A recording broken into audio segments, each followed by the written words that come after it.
부르시는 이유라는 제목으로 하나님 말씀을 증거하겠습니다. 오늘 요한복음 21장은 우리가 굉장히 잘 알고 있는 말씀이죠. 예수님이 이제 돌아가신 이후에 옛 생활로 다 돌아가고 있던 제자들에게 오셔서 사명을 주시는 장면이죠. 사명에 대한 말씀을 들으면서 면은 우리가 어떻게 살아가야 되는가, 이 부분이죠. 다시 말하면 내가 이렇게 살다가 죽어도 괜찮다라고 생각할 그 이유, 목적, 이것이 사명이죠. 여러분은 평생 내가 이것을 위해 살아갑니다 라고 고백할 수 있는 사명이 있습니까? 아니면 내가 이것을 위해 살다가 죽어도 괜찮다라고 말할 그 사명이 있습니까? 사명이란 말은 영어로 보면 두 가지로 나눌 수 있습니다. 한 가지는 콜링이죠. 콜링은 부르심을 뜻합니다. 하나님이 나를 부르셨습니다. 그냥 부르진 않으셨겠죠. 목적을 가지고 부르셨고, 또 하나는 미션이라고 하죠. 무언가를 맡겨주셨다. 나에게 어떤 미션을 주셨다라는 것입니다. 그러니까 크게 두 가지로 나눕니다. 하나님은 나의 어떤 목적을 위해서 불러주셨고, 부르신 나를 어떤 곳에 쓰시기 위하여서 미션을 주셨다라는 것이죠. 그러므로 내 사명은 내가 무엇 때문에 살아가고 내가 무엇 때문에 죽을 수 있는가, 이게 명확해져야 한다는 것입니다. 오늘 예수님께서 베드로에게 찾아오셔서 이렇게 물으시죠. 네가 나를 사랑하느냐? 우리는 오늘 찬양을 통해서도 요한의 아들 시몬아, 내가 나를 사랑하느냐? 찬양으로 우린 고백을 이미 했습니다. 3번이나 물으셨습니다. 내 양을 먹이라. 그런데 3번씩 물으시고 사명을 주신 이유가 있습니다. 왜 3번이나 물어보셨을까요? 요한의 아들 시몬아, 너 나를 사랑하니? 그래, 내 양을 쳐 먹여. 한 번만 물어봐도 우리 말귀를 다 알아들을 수 있잖아요. 그런데 왜 3번이나 묻고 확인을 해 보셨을까요? 바로 이 사명이 결코 쉽지 않기 때문에 그렇습니다. 누구나 사명자는 될 수 있어요. 그러나 주님은 아무에게나 사명을 맡겨주지 않으셨습니다. 누구나 이 사명자로 헌신하고 주님 내가 여기 있습니다, 나를 사용해 주십시오. 누구나, 어느 누구든지. 그러나 주님은 아무에게나 맡겨주지 않으십니다. 바로 이 3번의 물음, 네가 나를 사랑하느냐? 이 질문을 통하여 주님은 관계, 즉 사랑을 확인하고 난 다음에 사명을 주십니다. 하나님과의 관계 속에서 우리가 사명자가 되면 나타나는 현상이 있습니다. 그게 뭘까요? 첫 번째로는 시간을 허비하지 않는다는 거예요. 사명이 있는 사람은 시간을 허튼 데 쓰지 않습니다. 혹시 오늘 여러분 가운데 나는 내 인생을 좀 허비하고 있어 라고 생각되는 분들이 있다면 한번 이 말씀을 통하여 나의 사명을 다시 한번 점검해 보는 계기가 되었으면 좋겠습니다. 허비하고 있다는 것은 아무것도 하지 않는다는 게 아니에요. 나는 분명히 열심히 살아갑니다. 열심히 신앙생활, 교회생활 합니다. 그런데 의미와 목적 없는 열심이 있다는 것이죠. 다 열심히 해요. 그렇죠? 그런데 그 목적과 의미, 다시 말하면 어떠한 사명을 가지고 열심히 하고 있냐, 이 말이죠. 저는 이 사명에 대해서, 하나님의 나를 부르신 뜻에 대해서 쭉 생각을 해보니까 이 사명은 꼭 아름답고 멋진 일은 아닌 것 같다라는 생각이 듭니다. 왜냐하면 일단 사명이 우리에게 들어오면, 우리가 사명을 받으면 십자가를 짊어지고 좁은 길을 걸어가야 되잖아요. 일반적인 상식으로 보면 이거 좋은 길이 아니죠. 힘들잖아요. 먹을 것, 입을 것, 좋은 것 다 못 취하고 그냥 그 사명의 십자가의 길을 걸어가면 어떤 면에서 보면 그렇게 멋지고 아름다운 일 같아 보이진 않아요. 그리고 이 사명을 감당하다 죽을 수도 있다는 것이죠. 그런데 여러분, 우리는 이 사명이 나에게 들어오면 자연스럽게 뭐가 생기냐면 책임감이 생깁니다. 우리가 사명을 감당하고 이것을 감당하다 보면 나에게 책임감이 들어오죠.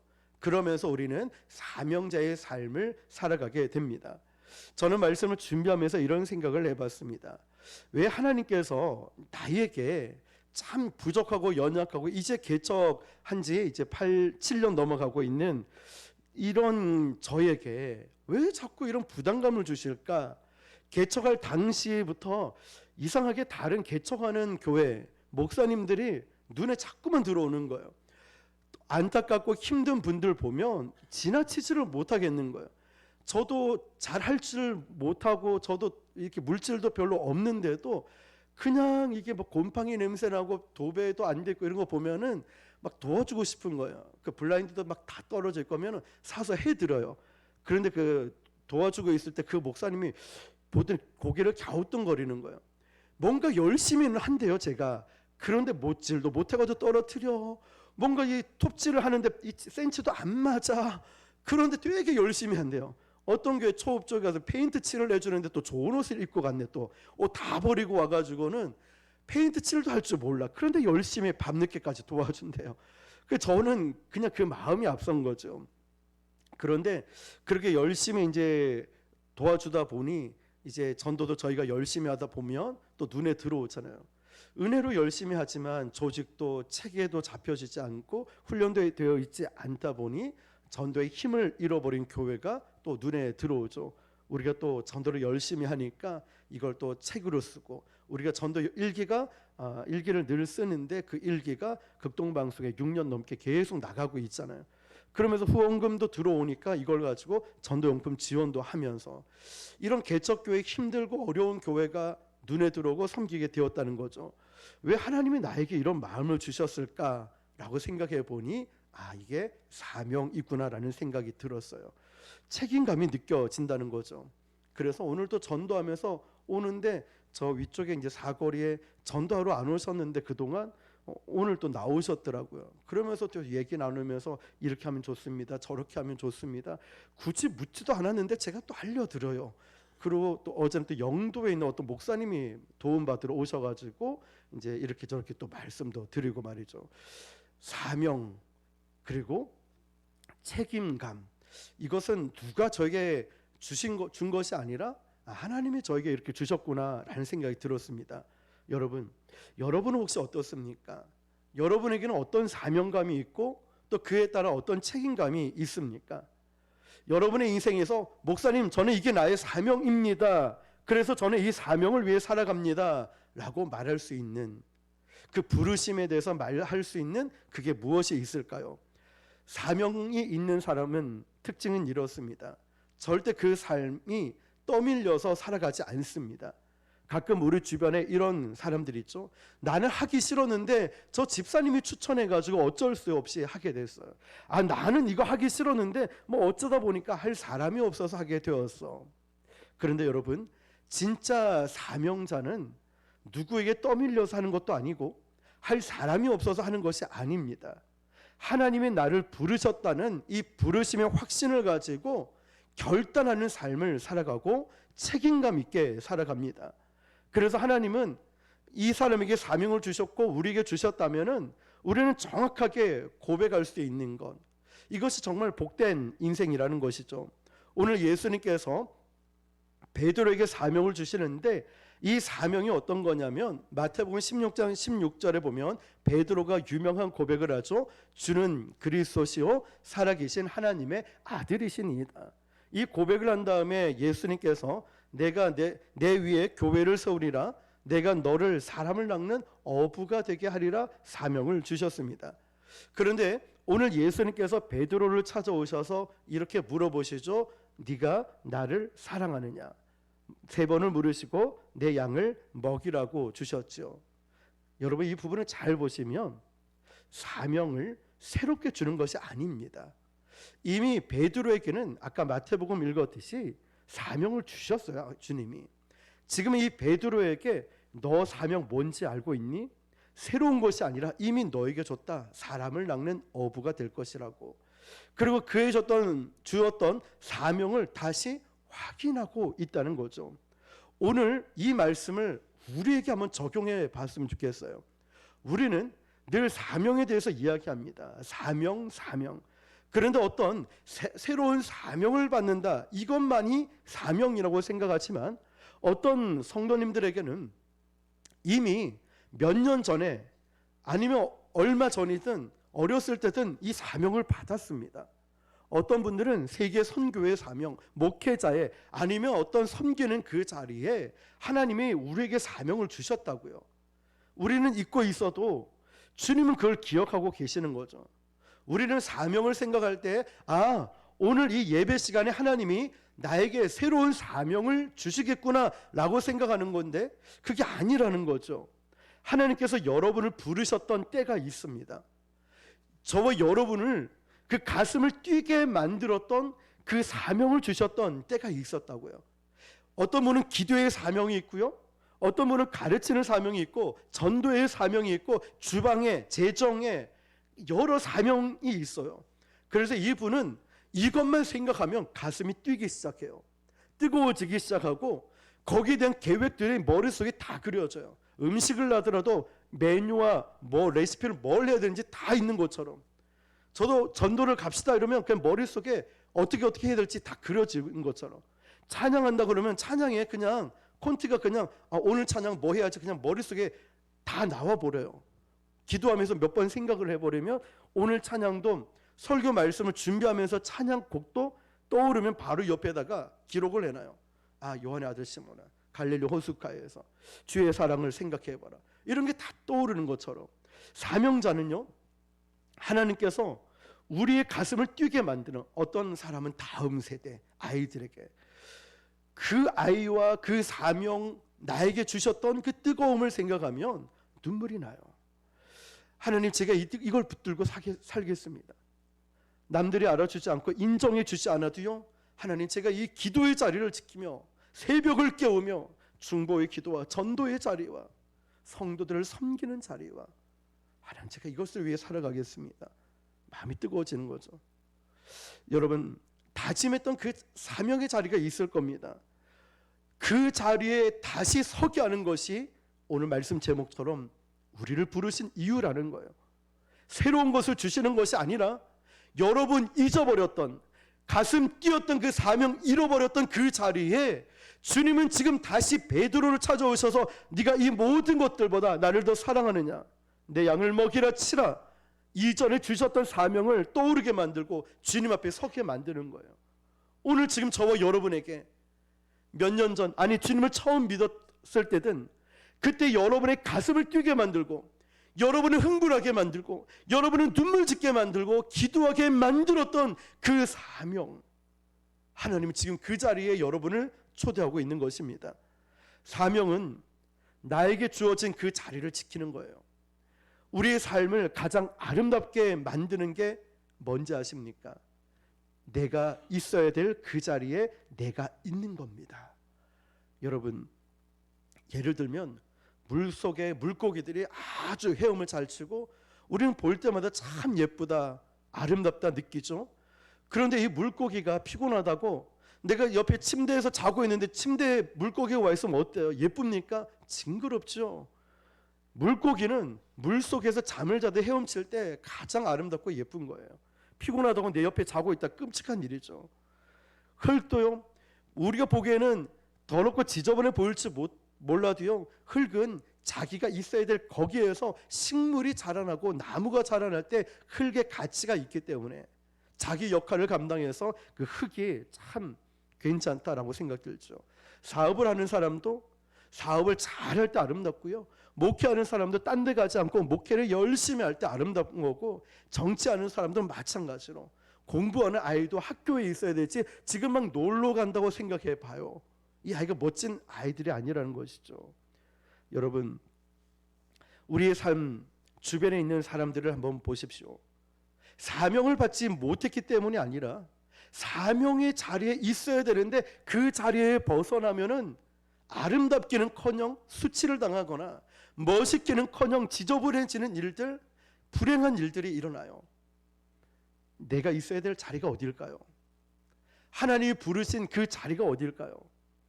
내가 있어야 될 그 자리에 힘들어도 피곤해도 억울하고 답답해도 내가 그 자리에 최선을 다하고 그 자리에 있고 그 자리를 지킬 때 그 사람은 가장 아름답고 멋진 모습일 겁니다.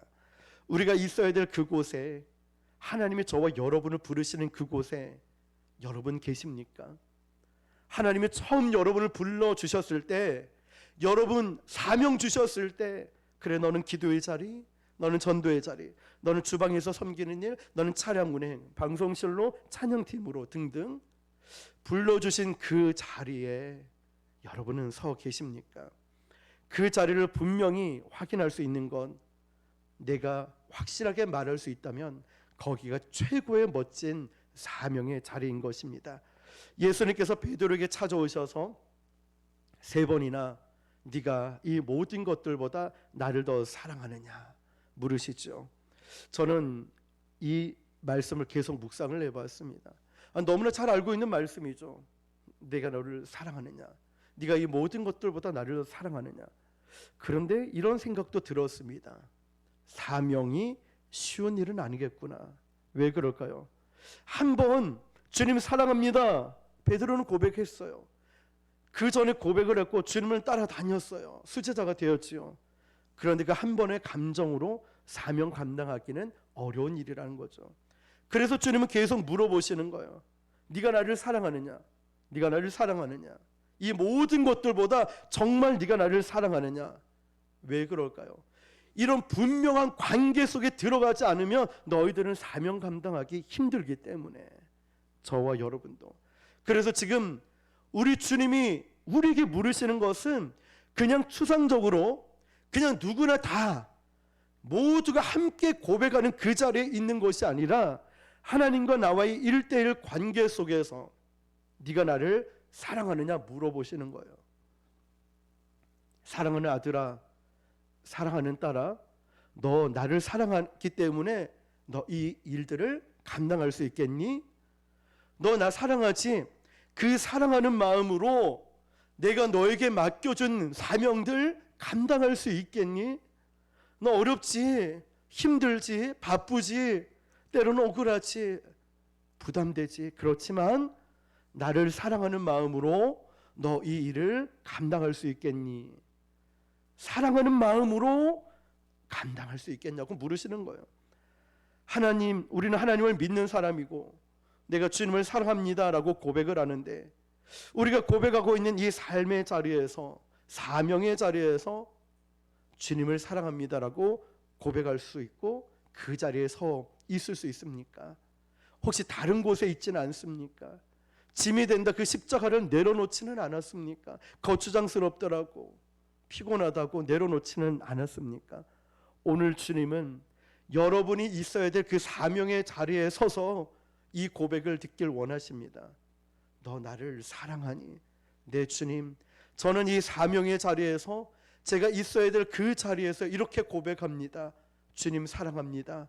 그 사랑으로 제가 기도의 자리, 전도의 자리, 예배의 자리, 섬김의 자리를 감당하고 있습니다. 네가 나를 사랑하니? 그렇다면 너는 너의 마음대로 하지 말고 내가 너에게 맡겨준 양에 너는 최선을 다하면 돼.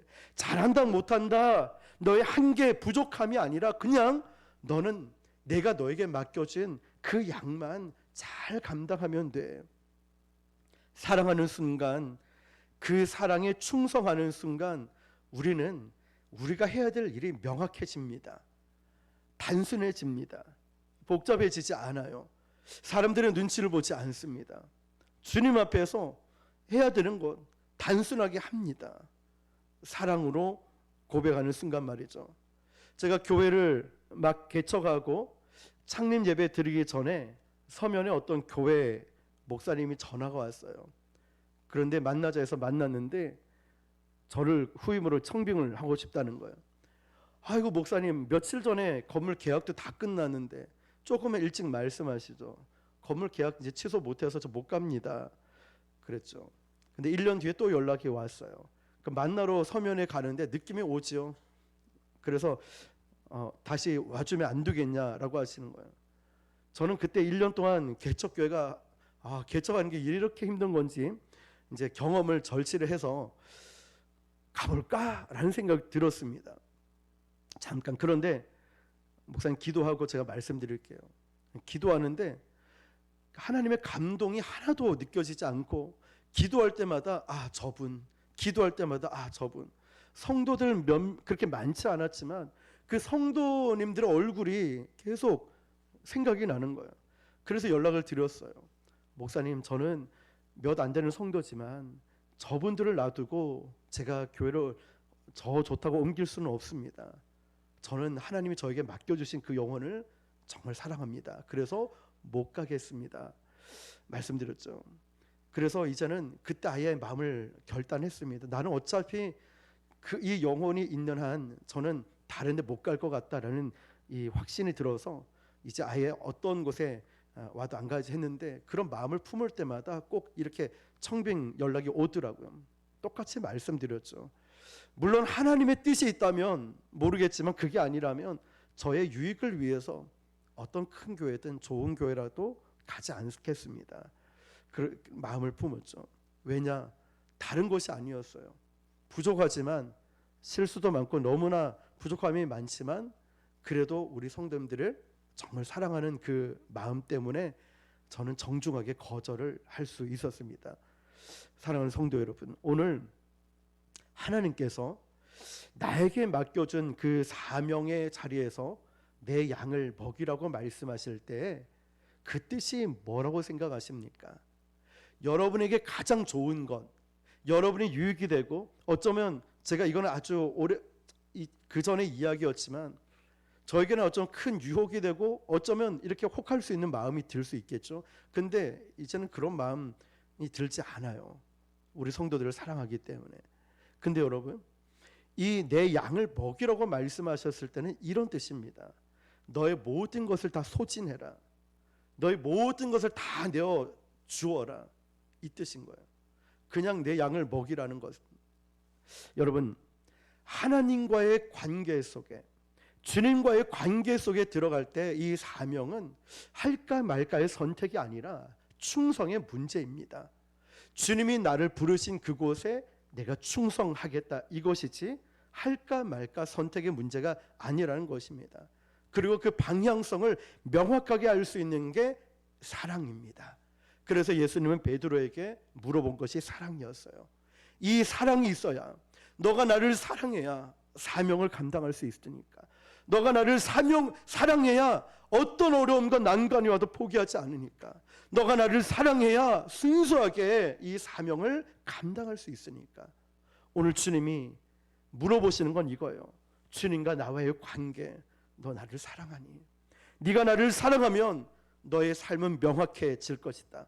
사명에 집중하게 되고 그 사명의 책임감을 느끼고 이 사명의 길을 명확하게 걸어갈 수 있을 것이라고 말씀을 정리합니다. 여러분, 다시 한번 내가 있어야 될 그 자리가 어디인지, 내 가슴을 뛰게 만들었던 그 자리가 어디인지를 다시 한번 기억했으면 좋겠어요. 그리고 주님께 사랑을 고백하는 그 자리는 다른 내가 있어야 될 그 자리가 아닌 곳이 아닌 여러분이 있어야 될 기도의 자리, 예배의 자리, 전도의 자리, 섬김의 자리, 어떤 자리든 그 자리에서 고백을 하길 원하십니다. 그 고백 속에, 그 사랑 속에 내가 어떻게 사명을 감당해야 될지 그 방향이 명확하게 보이기 때문이죠. 오늘 저와 여러분도 주님께서 주셨던 처음 그 사명이 회복되고 그 뜨거운 열정으로 기쁨으로 사명을 감당하는 저와 여러분 되시기를 주님의 이름으로 축원합니다. 기도하겠습니다. 오늘 주신 말씀을 붙들고, 하나님, 제가 처음 주님을 만났을 때 뜨거운 마음이 있었습니다. 주님을 처음 만났을 때 저에게 이런 간절함이 있었고 제 가슴을 뛰게 만드는 일이 있었습니다. 하나님, 다시 한번 그 사명의 자리에 제가 서겠습니다. 그리고 제 모든 것을 다 쏟아부을 만큼의 그 뜨거운 열정을 가지고 다시 한번 그 자리에 서겠습니다. 저를 인도하여 주십시오. 주님을 한번 부르고 기도하겠습니다.